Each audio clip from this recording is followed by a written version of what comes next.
Hello everyone, and welcome to this video. Logistic Simulation with Robots in AnyLogic. Dispatching Boxes by Rules Part 2. Today, we continue exploring our mini AnyLogic model focused on robot-based logistics, which we started developing in the previous video. Here's what's happening. Boxes are generated one at a time in a special area we call the Boxes Appear Zone. Each box is randomly assigned a color, yellow, blue, or red. These colors correspond directly to three fixed destinations in the system. For example, yellow boxes are delivered to Destination 1, blue boxes to Destination 2, and red boxes to Destination 3. The main goal is simple. Each robot must pick up the boxes and deliver them to the correct destination based on their color. However, there's an important constraint. Each destination has a limited capacity. This means that only a certain number of boxes can be accepted at each destination. Because of this, robots must manage deliveries carefully to avoid overloading any destination. Finally, in this video, we'll also show you how to use a stack chart to add and track individual key performance indicators, KPIs, for each robot. This helps us monitor the robot's performance and efficiency in real time. So without further delay, let's get started. How to add individual KPIs for each robot. Step 1. Start by adding a text object from the presentation palette and a stack chart from the analysis palette. Step 2. For each of these objects, use the robot size parameter. This parameter should be created in the replication section under Advanced. It allows you to replicate the objects as many times as needed, depending on the number of robots you have. Step 3. Position the objects, especially the first one, where you want them to appear on the screen. Then, apply a spacing formula like 42 times the index, where the index goes from 0 up to the total number of robots. This dynamic positioning ensures that each replicated object is spaced evenly. Step 4. Now, set the content based on the object type. For the text object, you can display an identifier or any value you want to track. For the stack chart, configure to display the data that corresponds to the KPIs you want to monitor. And that's it. By following these steps, you can add and track individual KPIs for each robot efficiently in your AnyLogic model. Now, look to limited capacity at destination, number deliveries. To handle the scenario correctly, we need to properly configure our simulation objects. Step 1. Add an attribute to each agent, both box and robot. This attribute will be used to reserve the pairs, box and robot, that are supposed to perform the mission together. This avoids any confusion or incorrect assignment with another robot. Step 2. Activate the Customize Transporter Choice function that you will need to add this function and personalize it directly within the dispatching rule, while deactivating the existing one to ensure the new logic is applied.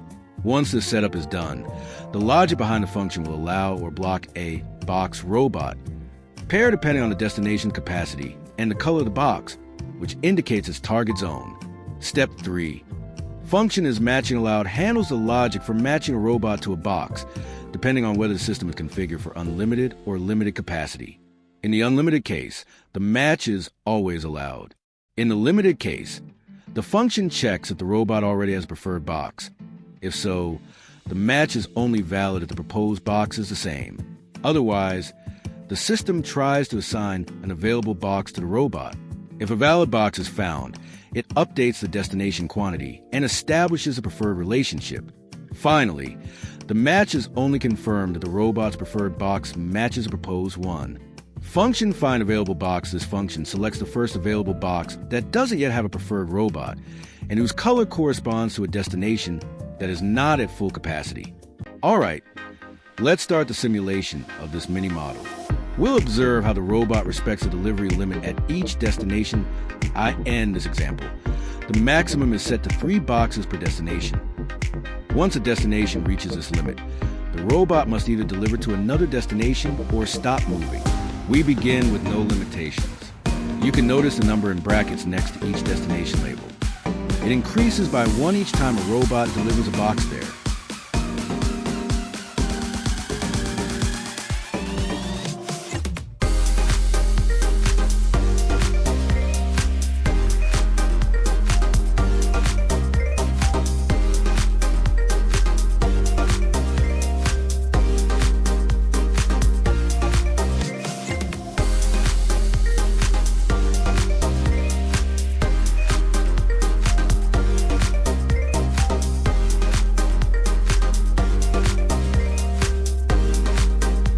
Now we switch to capacity limitation. As you can see, we can set different limits. In this case, we've chosen to limit each destination to 3 boxes.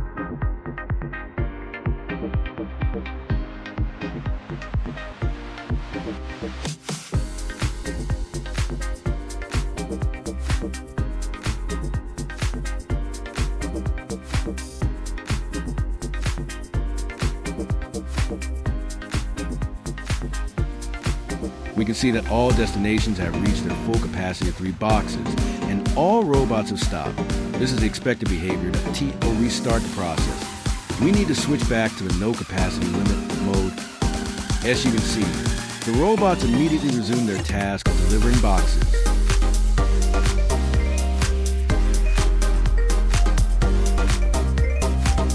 We also have detailed KPIs for each robot, which you can review during the simulation.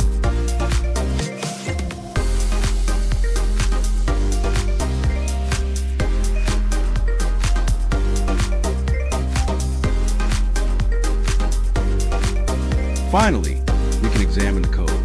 If you'd like to run the model on your side, feel free to comment or ask your questions. We're happy to help.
And now, we're reaching the end of the simulation. In this video, we cover how to add individual KPIs for each robot, including the time spent in each state, the number of deliveries completed, and how to use custom functions for both transporter selection and dispatching policies. These indicators give us a clearer view of robot efficiency and help improve decision-making in our model. Now, in the next video, video 3, we'll explore multi-load for robot control. This includes picking boxes from the depot to the destination and from the destination back to the depot in one go. The goal: optimize robot behavior using multi-load strategies and go even further by calculating the distance traveled between nodes. As part of the setup, we'll create agents directly from an Excel database to simulate box arrivals in the source block. Then we'll parameterize the move by transporter logic to allow robots to handle multiple loads in one trip. Stay tuned. It's going to get smarter and more efficient.